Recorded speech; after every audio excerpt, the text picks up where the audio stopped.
A maior prova de fé que um cristão pode ter nesses dias não é fazer reivindicações para que a sua igreja abra, igual eu tenho visto muitos pastores aí na internet.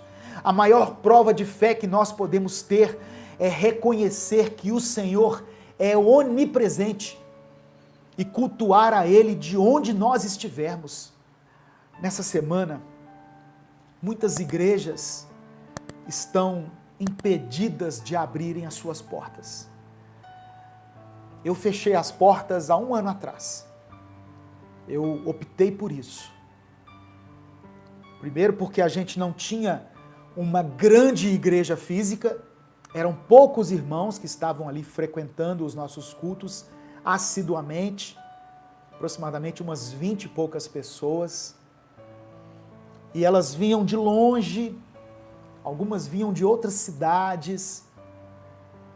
Então, quando chegou a pandemia, eu conversei com a minha esposa, a mulher sábia, né, edifica o lar. Eu olhei nos olhos dela, conversei, colhi a opinião dela, dos meus filhos, e nós achamos por bem transmitirmos o nosso culto de forma online, para não colocar em risco a vida de ninguém, para fazer a nossa parte no meio dessa pandemia. Eu não deixei de atender quem me procurou por causa de alguma situação específica. Eu não consigo atender todos. Às vezes as pessoas querem assim uma exclusividade, e quando a gente tem milhões de seguidores, irmãos, é impossível você dar atenção a todo mundo. Então eu peço que, se em algum momento você tentou contato comigo e não teve uma resposta imediata, ou mesmo não teve uma resposta, eu peço que você me perdoe em nome de Jesus. Eu sou uma pessoa totalmente acessível, só que para minha saúde emocional, mental, eu tive que abrir mão de algumas coisas. Se eu fosse absorver todos os pedidos de oração que chegam, todos os pedidos de aconselhamento, eu já estaria maluco, porque não tem uma estrutura física, mental, emocional que suporte o volume de mensagens que chega. E eu sei que muitos ministérios passam por isso. Não que eu seja alguma coisa não, irmãos, mas eu estou aqui abrindo meu coração em relação ao que aconteceu. Então nós optamos por não fazer cultos presenciais há um certo tempo, e nessa semana em especial, muitas igrejas foram impedidas de abrirem suas portas por causa da pandemia, por causa do alto número de mortos, por causa da taxa de ocupação dos leitos que aumentou no Brasil inteiro. E aí eu fiquei me perguntando, até que ponto nós nos tornamos dependentes dos cultos para manter a nossa fé? E a pergunta que eu faço para você, a pergunta que eu quero deixar para você, até que ponto nós nos tornamos dependentes dos cultos para mantermos a nossa fé? Obrigado, Carla Sena, que está respondendo aqui, ó.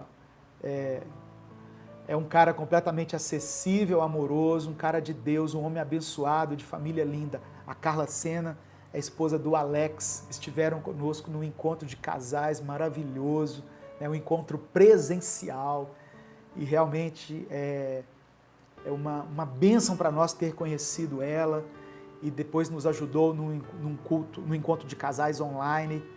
Então que bom que você falou aqui, Carla, e eu vi esse comentário. Essa pergunta, irmãos, é importante nós respondermos para nós mesmos. Nós ficamos dependentes de um culto, sabe, de um momento físico ali, de uma atmosfera, algo que nós criamos na sua mente, na nossa mente, algo que assim a gente imagina que só acontece na igreja e não pode acontecer na nossa casa, como se o Espírito Santo fosse limitado a isso.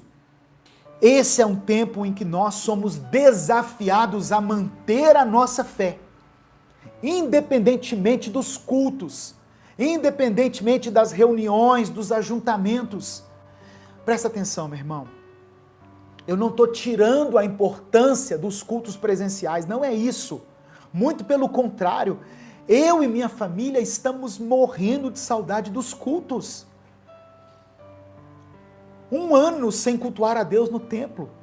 Isso dói. Isso faz falta para nós, como tem feito falta. Mas a minha fé não está firmada nisso. Se a partir de hoje não pudesse mais definitivamente ter cultos, a minha fé em Deus continua.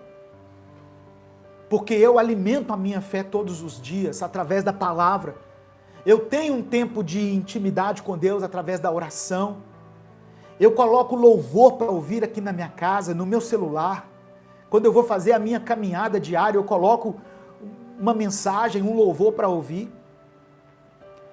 A nossa fé não pode estar firmada num culto, porque senão nós vamos morrer espiritualmente. Se você precisa que alguém leia a Bíblia para você, se você precisa que alguém ore para você, de alguém que te leve a louvar a Deus, é porque alguma coisa está errada. Isso já teria que ser algo natural e espontâneo dentro de nós. Eu entendo aquelas pessoas que precisam manter a sua atividade profissional. Pastor, se eu não sair para trabalhar, eu passo fome. A minha luz é cortada, a minha água é cortada. Eu não tenho dinheiro. A renda que o governo deu não está dando para mim. Eu entendo essas pessoas que são obrigadas a saírem para trabalhar. Porque se ela não tiver dinheiro, ela não come. Mas com a igreja não é assim, não. Ah, se eu não for à igreja, eu não sou alimentado espiritualmente. Mentira! Você é alimentado sim, irmão. Basta você querer. Todas as pessoas que estão assistindo nesse momento, esse culto, estão sendo alimentadas. Ah, eu preferia estar lá na igreja, porque lá na igreja eu sinto a presença de Deus. Você precisa começar a sentir a presença de Deus aí na sua casa também.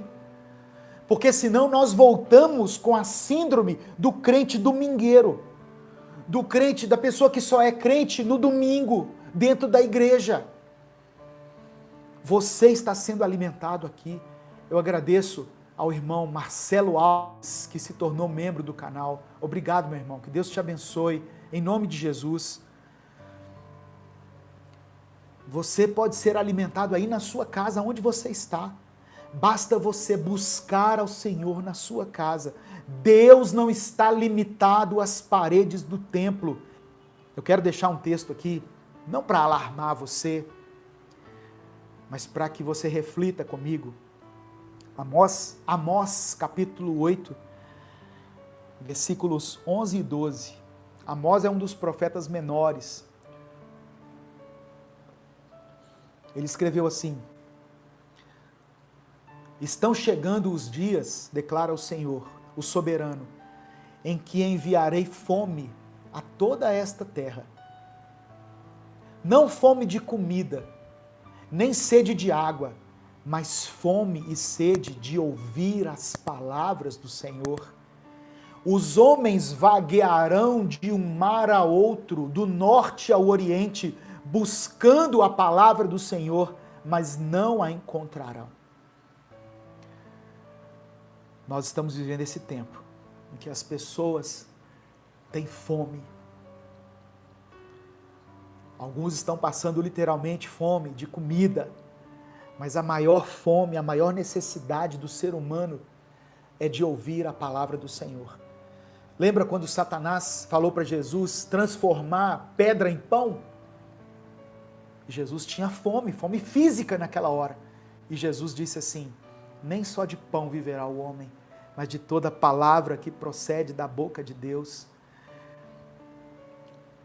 Eu oro ao Espírito Santo para que Ele traga entendimento ao seu coração.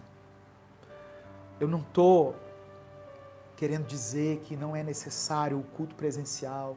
Eu amo o culto presencial. Eu entendo as igrejas que até então mantiveram as suas portas abertas.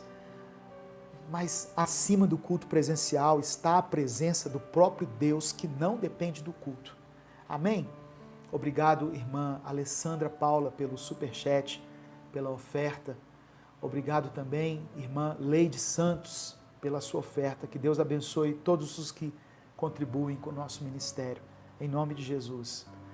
Ô meu irmão, entenda isso.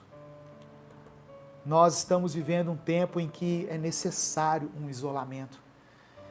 O país que melhor lidou com a pandemia foi a Austrália, que num primeiro momento, ao primeiro resquício de doença, decretou um lockdown assim, geral no país. E lá teve pouquíssimas mortes. Obrigado, Daniel Batista, por ter se tornado membro. Que Deus abençoe a sua vida.